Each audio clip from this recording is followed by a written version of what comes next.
To be fair, she is pretty hot in that video, and it does look like she's pretty down to earth. It was obviously posted by her own side with some kind of pseudo-misogynist message. All of the news stories about her are pretty dumb. She's just some young woman in Congress. A single vote. It's not like the nation is going to fall into communism because of her. The fact that she's hot and relatable aren't going to help her detractors either. The more they complain about her, the more petty they look.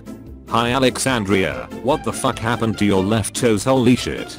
Like Donald Trump, she understands the correlation between saying crazy shit and getting attention. Also like Donald Trump, she knows how to turn attention into money and political clout. For someone who hates Trump, she certainly has no problem with stealing his playbook. The super wealthy absolutely have the means to just leave the country and are masters at obfuscating their money. I don't get why people don't seem to want to understand this. I would agree with that if the media and progressive left hadn't been holding her out as the future of the Democratic Party. She's a moron, and they deserve to get shellacked for making her their poster child. So instead of proposing measures to reduce poverty by empowering the poor and destitute, she wants to steal from the rich. This is why she is the youngest woman in Congress. People used to know that giving power to a young adult with naive, borderline childish ideas would be a terrible move. What did she propose to change the dreadful state of public education in America or the crabs in a bucket ghetto mentality, a place she is supposed to stand up for? You can open as many libraries and adult education centers as you want, but when the default nigger mentality is that dem books be for whiteys, nothing is gonna change. You can put as much expensive makeup on your herpes sores as you want, you still got herpes. The whole thing is really annoying as fuck. On one hand you have Cortez spouting stupid shit and acting extremely entitled, and on the other hand you have a collection of her critics. Instead of criticizing what she's saying, they criticize what she wears, what she did in high school, and petty shit like that. The smart thing she is doing is only commenting on and calling out the people who are going for the petty attacks, which covers up all the real issues about her. It makes her opponents look like they have no argument against her ideas and makes her look more successful than she is. Everything is stupid. Fred. Completely agree. Her ideas are stupid. They are very easy to pick apart. 70% wealthy tax. Okay, what do you do when they know about and we get zero tax? Just keep raising the taxes on poor and middle class, I guess. It's classic controversy. I don't think anyone on either side is fixated on a dancing video and associated discussion as the thing that will destroy/boost her nascent political career. Rather, the MSM had a slow news day and decided to stir up some interest in an easy topic by portraying a handful of mean-spirited Twitter posts as a mass outrage harassment campaign. It is a little amusing that an international relations major and self-professed crypto Jew could not articulate a coherent opinion on the Israeli-Palestinian LOL at how deafeningly horny both sides became over this. Aside from immigration, I don't have massive issues w/her. She's no commie, more of a Bernie bro, sees, and Imo the centrist neolib/neocon vampires are far worse. A little bit of socialism here and there might not be bad. I'm not very optimistic about my free market and my job creators these days. It's always best to have your positions not articulated by someone who appears to be a complete moron.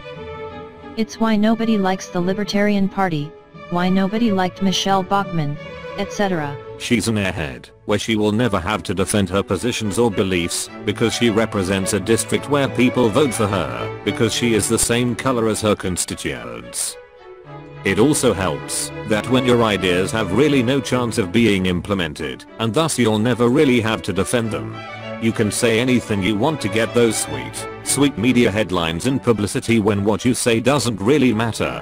Conservatives mock ACO for college dancing video. Everyone else thinks it is adorable. This article doesn't cite even a single example of a conservative mocking her for that video. The best it ever does is that it mentions some literal QAnon account, and not even by name, and uses that to paint a broad stroke, to smear every single conservative.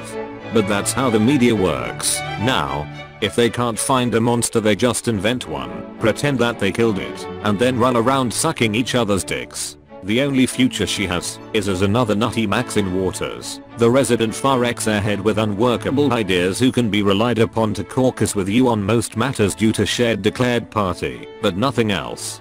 Nothing they propose has any chance of passing and nothing they say has any weight. We just accept them as human background noise, look at them funny and wonder what's wrong with the people living in her district, if this is who they want representing them. It's only in the House people like this can even exist, and from states with huge rep counts, where an oddball can fall through the cracks and be a sideshow without harming anything. Even the comments section is ripping them for that article. They really are a bunch of propaganda whores. Per a headline on Drudge, she's stated that she's not trying to turn the US into Venezuela, but rather into Sweden.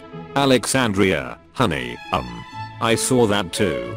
So instead of turning America into a country where people eat cats and dogs as they flee to Canada and Mexico, she's trying to turn America into a country where the government is afraid to publish its own rape statistics out of fear of offending the hordes of migrants flooding the country. The irony is, she'll get both.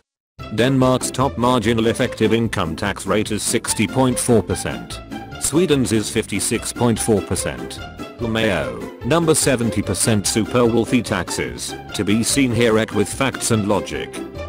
A freshman Congress critter is an overpass media darling and an enemy for conservatives to rally against. She hasn't done anything yet, and won't, because she doesn't have any power in the House even with Democrats in control. She's a junior representative, she won't get any good appointments or lead anything. She's just going to be an obnoxious loud/Winnie twat. Everyone is wasting so much energy over her, and it's pointless, because Republicans control the Senate, and will even after 2020, and the presidency. So she can't change anything, just tweet her dumb hot takes and posture, to appease the leftist idiots on the only winners in Cortez's election are the trash tier media sites. Which is probably most of them at this point. She's fuckable and she's a walking, talking clickbait article generator with no ability to implement her ideas politically. Get those clicks while you can before people figure this out. She's so obviously an attempt for Democrats to find their own Trump, what with her pandering to the burnouts and SJWs on whatever issue and her extremely uninformed hot takes on political issues. Any supposed right-wing freakouts over her, aside from Ben Shapiro, are obviously manufactured to boost her media profile instead of Republicans being genuinely afraid of her. The last person the media tried to astroturf into a left-wing Trump was the creepy porn lawyer, and look at how well that turned out for his career. I don't see a bright future for Ocasio-Cortez's time in DC. So thanks to footfags that nude that circulated isn't her. Well, at least Vice seems to be convinced.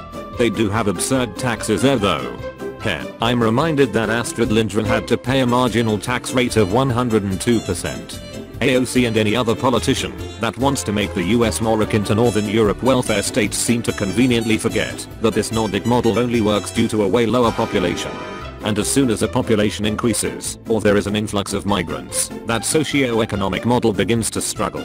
It would never work for the US simply because there's too many people, among other factors OFC, but it amazes me that everyone seems to conveniently forget that it's a question of demographics. Or the rich and medium class US residents wouldn't be able to support all the unemployed and poor of the country, even with 44+% tax rates, which is the norm in northern countries. The rich would simply declare their taxes elsewhere, and the middle class would get cucked. And the government wouldn't be able to reach the level of public spending of Nordic states, because it still won't have enough income from higher taxes to completely remodel and invest in infrastructures and public health and all the good things.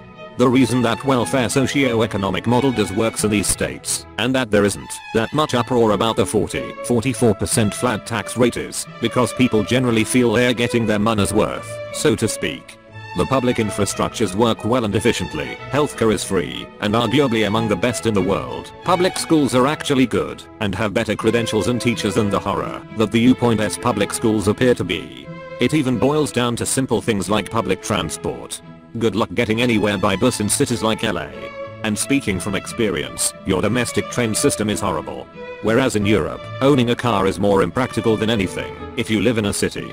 Want to know why Finland is the happiest country on earth? And why the government gives baby starter kits to every expecting parent filled with clothes, toys, and sheets? and why unemployed people get 1k euros per month for several years until they find a job. Because they only have 5 million people, and thus the government can afford such expenditures. If you want that universal healthcare, welfare state model to even have a remote chance at succeeding in the States, just gas half the population. That would be a good start. Point is, that system would fail in the US because of the population, just as it is failing in countries like France ATM because of the increase in demographics due to immigration, and thus too many people leeching from the system with not enough state income to support them all. And I still don't understand how AOC keeps forgetting that, considering it's the first thing you study in econ, which she supposedly has a degree in. Also factor in that the US basically guarantees the protection of those countries. At any other point in history, such a defenseless Europe would have been steamrolled. Fake nude photo of Ocasio-Cortez debunked by foot fetishist. Imagine having to write that article and not wanting to blow your brains out immediately afterwards. This really makes you pine for a simpler time, one where the news wouldn't cover a story like this, because it's beneath them and undignified.